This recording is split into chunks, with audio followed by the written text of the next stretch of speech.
নমস্কার সবাইকে, চলে এসেছি গীতা দেবীর নতুন একটি আপডেট নিয়ে। আজকের গল্পের শুরুতেই আপনারা দেখতে পাবেন তত্ত্ব সাজানো হয়ে গেছে এবং তার মধ্যে গীতা মোবাইল ফোনটা দিতেই যাবে, এমন সময় গিনি এসে হাজির হয় এবং বলে যে তত্ত্বর মধ্যে মোবাইল ফোন কেন।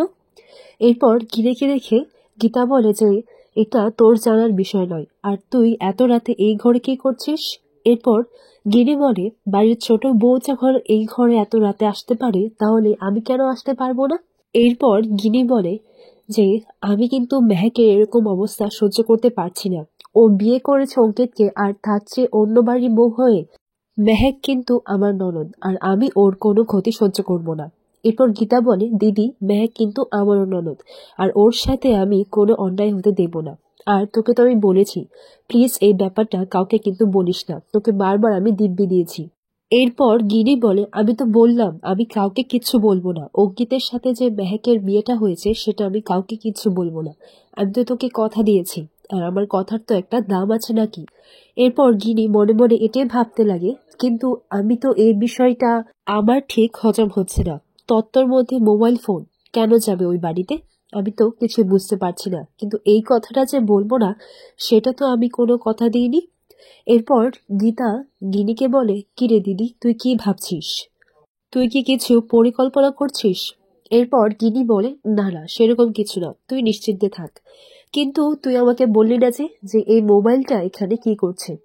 এরপর গীতা বলে তোকে বললাম না আদার ব্যবসায়ীদেরকে কিছু জিজ্ঞাসা করতে হবে না, তুই তোর সংসারে মন দে। এরপর গিরি বলে সংসার, কোন সংসার, যেদিন থেকে আমি এখানে এসেছি আর আজ ঠিক সেই জায়গায় দাঁড়িয়ে আছি। আগে তো তুই আমাদের মাঝখানে ছোট্ট একটা প্রাচীর হয়েছিলিস, কিন্তু এখন তো তুই একটা বড়সড় প্রাচীর হয়ে দাঁড়িয়েছিস। আমার সংসার, আমার সবকিছু তোর জন্য শেষ হয়ে গেছে।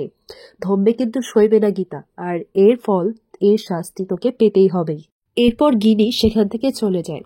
অন্য ঘরে গিয়ে গিনি কৃপানকে ফোন করে, আর এই ব্যাপারটা গীতারও কিছু একটা খটকা লাগে। তাই গিনির পিছু নেয় এবং দেখতে পায় যে সে ফোনে কৃপানের সঙ্গে কথা বলছে।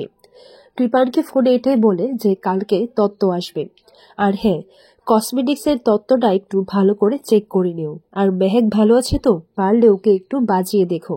আর কৃপান বলে যে হঠাৎ করে আপনি এই কথা কেন বলছেন। এরপর গিনি বলে যা বলছি তাই করো জামাই, এত প্রশ্ন করো না। আর হ্যাঁ, ধীরাগমনে দেখা হচ্ছে। হ্যাঁ, যদি তুমি ধীরাগমন থাকাকালীন যদি তুমি আসতে পারো। এটা বলি ফোনটা রেখে দেয়। এরপর কৃপান এটি ভাবতে লাগে এটা কেন বললেন যে ধীরাগমনে যেতে পারবো কিনা।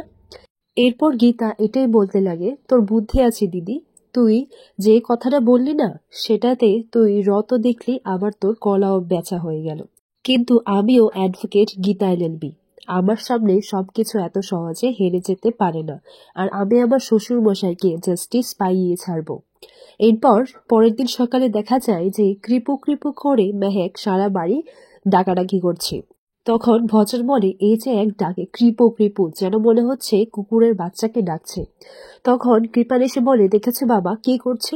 এরপর ভজন বলে যে হ্যাঁ, আমি তো ঠিকই বলছি, সেই তো ওই রকম যে বাড়ির মধ্যে যে পশু বেড়াল বা কুকুর থাকে না, তাদেরকে যে বলে টমি আয় আয়, এরকম যে বলে, আর তুমিও সেই রকমই ঠিক দুমদুমে ল্যাজ লাড়িয়ে এসে পড়ো। এরপর কৃপানের মা বলে যে তুমি ওসব বুঝবে না, তোমার কি বিয়ে হয়েছে নাকি। এরপর কৃপান বলে যে ওনাকে আর কে বিয়ে করবে, ওনাকে কেউ বিয়ে করবে নাকি। এরপর মেহেক এসে বলে যে কৃপু আমাকে দেখো না, ফুল ফাস্ট রাখতে বলছে, কিন্তু আমার প্রেশার তো লো হয়ে যায় যদি আমি কিছু না খাই, আমি একটু ড্রিঙ্ক করতে চাই, এই যে যেমন ল্যাটে আমেরিকানো।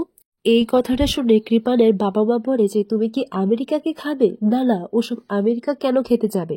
এরপর মেহেক বলে ইস তোমরা কি ব্যাক ডেটেড। এরপর মেহেক নাটক করে তার বাবাকে ফোন করে এবং তার বাবাকে বলে আমি যেটা বলছি সেটা একটু মন দিয়ে শোনো। এরপর কৃপানের বাবার কাছে ফোনটা দেয়, বলে যে আচ্ছা এক কাজ করুন, আমার মেয়ে না না খেতে পারলে একটু প্রেশারটা লো হয়ে যায়, পর আবার মাথা ঘুরে পড়ে যাবে, ও যা বলছে আপনারা সেটা ওকে দিয়ে দিন খেতে। এরপর কিরণকান্তি ব্যানার্জি বলেন যে ওসব ল্যাটে ফ্যাট আমেরিকানো কি আমতা আমতা করে বলছে, আমরা ওসব কি কখনো খেয়েছি নাকি। এরপর অগ্নিজিৎ মুখার্জি বলে যে হ্যাঁ সে তো আমিও কোনোদিন খাইনি, কিন্তু ও যখন বলছে তাহলে ওকে দিয়ে দিন। এরপর কিরণকান্তি ব্যানার্জি বলে যে না না, ওসব আমি কিছুই বুঝতে পারছি না। এরপর মেহেকের সঙ্গে গীতা ফোনে কথা বলে যে মেহেক, নাটকটা এইভাবেই চালিয়ে যাও। আর হ্যাঁ, তুমি এক কাজ করো, তুমি এখন আর কিছু খেও না।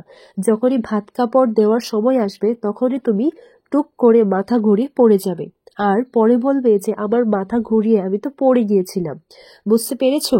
এরপর মেহেক বলে আচ্ছা ঠিক আছে। তখন মেহেক রাজি হয়ে যায়। এরপর মেহেক কৃপানকে বলে যে কৃপু, যাও তাড়াতাড়ি রান্নাটা বসিয়ে ফেলো। এরপর কৃপানের মা বলে যে তাড়াতাড়ি রান্নাটা বসিয়ে ফেলো, কতগুলো পদ রান্না করতে হবে, রান্না কি এত সহজে হয়ে যায় নাকি? এরপর মেহেক বলে দেখেছো কৃপু, তোমার মা আমার সঙ্গে কতটা খারাপভাবে ব্যবহার করছে, আমি এখানে আর থাকবো না, চলো আমরা আলাদা একটা ফ্ল্যাটে চলে যাই। এই কথাটা শুনে কিরণকান্তি ব্যানার্জি বলে যে এই যে আসতে না আসতেই শুরুতে ঘর ভাঙা শুরু করে দিয়েছে। এরপর এদিকে দেখা যায় গীতা আর অগ্নিজিৎ মুখার্জি গীতার প্ল্যানটা কি সেটাই ডিসকাস করছে, এবং গীতার প্ল্যানটা শুনে অগ্নিজিৎ মুখার্জি বলে যে বাহ, এই প্ল্যানটা তো খুব দারুণ। এরপর গীতা বলে যে এটা অ্যাডভোকেট গীতা এলএলবি প্ল্যান নয়, এটা হচ্ছে একটা বাড়ির বৌমার প্ল্যান। এর পরের মুহূর্তে দেখা যায় যে অঙ্কিতের বাবার ফোন আসে অগ্নিজিৎ মুখার্জির কাছে, বলে যে মেহেক আজকে আসছে তো, ওর বরণ তারপর ওর ভাত কাপড় সবই তো রয়ে গেছে। এরপর অগ্নিজিৎ মুখার্জি বলে যে হ্যাঁ, ও মেহেক আসবে, আপনাদের বাড়িতেই সবকিছু পালন করা হবে।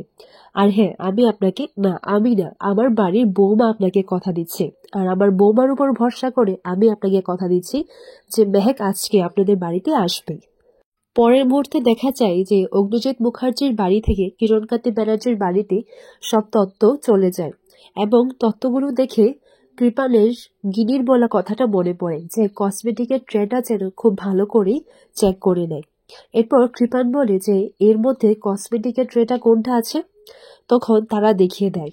এরপর কিরণকান্তি ব্যানার্জি বলে যে সেটা তুই কি করবি? এরপর কৃপান বলে যে দাঁড়াও বাবা, আমি পরে সবটা বলছি, আসলে একটা খটকা আছে, একটা সন্দেহ আছে, সেটা আমি আগে দূর করতে চাই।